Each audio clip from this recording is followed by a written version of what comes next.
एक अशी ऐतिहासिक प्रेमकथा जिथे प्रेमाला विश्वासघाताचा तडाखा बसतो, रणांगणावर प्रेमाची कसोटी लागते आणि शेवटी एक असा ट्विस्ट येतो जो सगळं चित्र बदलून टाकतो.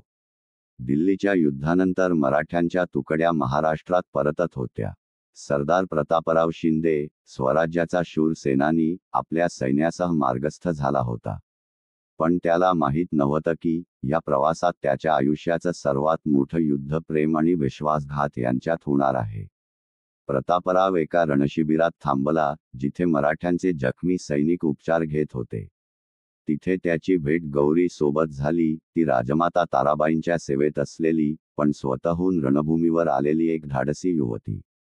गौरीने त्याच्यावर औषध लावताना विचारलं, तुमच्यासारख्या शूर योद्ध्याला भीती वाटत नाही का? मराठा सरदार मरणाला घाबरत नाही, पण तो थांबला. पण काही वेळा जीव मरणासाठी नव्हे, तर कुणासाठी तरी जगण्यासाठीही असतो. त्या नजरेत काहीतरी होतं, जे गौरीच्या मनाला भिडलं.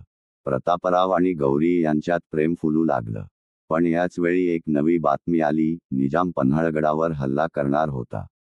प्रतापरावने सैन्य सज्ज केलं. मात्र जाण्यापूर्वी त्याने गौरीला एका दगडात लपवलेलं पत्र दिलं. जर मी पुन्हा आलो नाही, तर हे समजून घे की मी तुला विसरलो नाही. गौरीच्या डोळ्यात अश्रू होते. तिने त्याला थांबवायचा प्रयत्न केला, पण त्याने फक्त एकच वाक्य उत्तर दिलं, मी परत आलो नाही, तर माझ्यावर विश्वास ठेवशील का? ती काहीच बोलली नाही, पण मनाने कधीच होकार दिला. प्रतापराव युद्धासाठी निघून गेल्यावर काही दिवसांतच गौरीला एक धक्कादायक सत्य समजलं. गडावर गुप्तधारकाचा शिरकाव झाला होता. आणि सर्वात मोठा धक्का म्हणजे हा गुप्तधारक तिला माहीत असलेली व्यक्तीच होती. त्या रात्री गडाच्या तटावर तिने एका सावलीला पाहिलं. जेव्हा तिने त्याला अडवलं, तेव्हा ती स्तब्ध झाली. तो कोणीही नव्हता, तर प्रतापरावचा विश्वासू मित्र बाजीराव मोहिते. बाजीराव, तुम्ही इकडे रात्री का आहात? तो गोंधळला, पण लगेच सावरत म्हणाला, तुम्हाला काही कळू नये म्हणून. गौरीला क्षणभर काही कळेना, पण तिच्या डोळ्यांनी बाजीरावच्या कमरेला असलेली एक निजामी मुद्रा पाहिली. तिच्या लक्षात आलं की बाजीराव हा गुप्तधारक होता आणि त्याने प्रतापरावला युद्धात पाठवून त्याचा विश्वासघात केला होता. गौरीने बाजीरावावर वार केला, पण तो पळून गेला. तिने तत्काळ संदेशवाहक पाठवला, पण तो खूप उशीर झाला होता.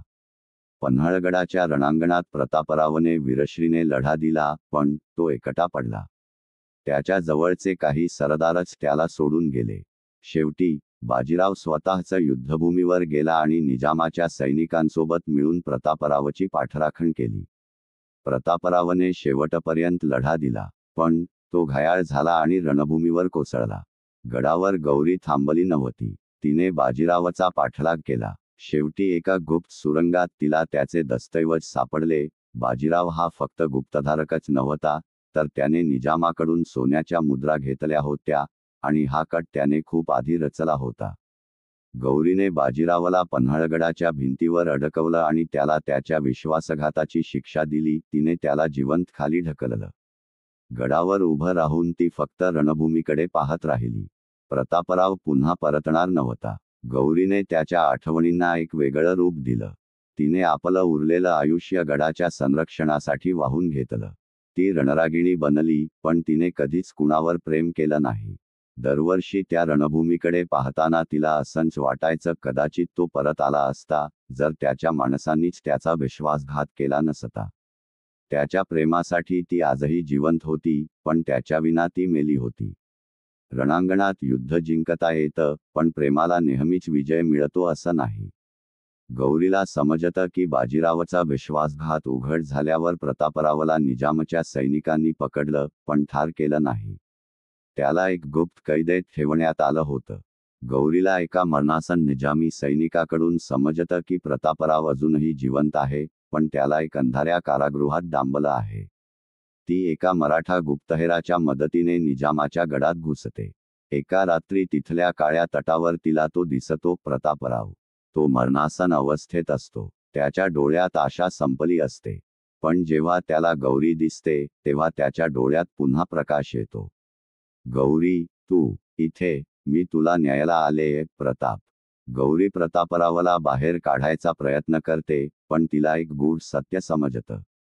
या गुप्त कारागृहात फक्त प्रतापरावच नाही, तर आणखी एक मराठा सेनानी कैदेत आहे, जो कधीच गायब झाला होता, तो म्हणजे संभाजी राजांचा एक जुना विश्वासू सैनिक, जो बाजीरावच्या कटामुळे गायब झाला होता. तो गौरीला सांगतो, बाजीराव हा फक्त गुप्तधारक नव्हता, तर त्याने निजामाला एक मोठा मराठा गड विकायला निघाला होता. गौरी आणि प्रतापराव दोघंही या कैद्यासह सुटतात आणि ते थेट बाजीरावच्या लपलेल्या किल्ल्यावर हल्ला करतात. त्या गडावर एक भयंकर युद्ध होतं. गौरी स्वतः बाजीरावशी तलवार चालवते आणि अखेरीस त्याच्यावर निर्णायक वार करते. तो तिला मारण्याचा प्रयत्न करतो, पण तिने आधीच भाला त्याच्या छातीत रोवला असतो.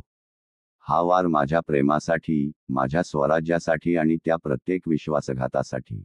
युद्ध संपतं, पण प्रतापरावाला गंभीर दुखापत होते.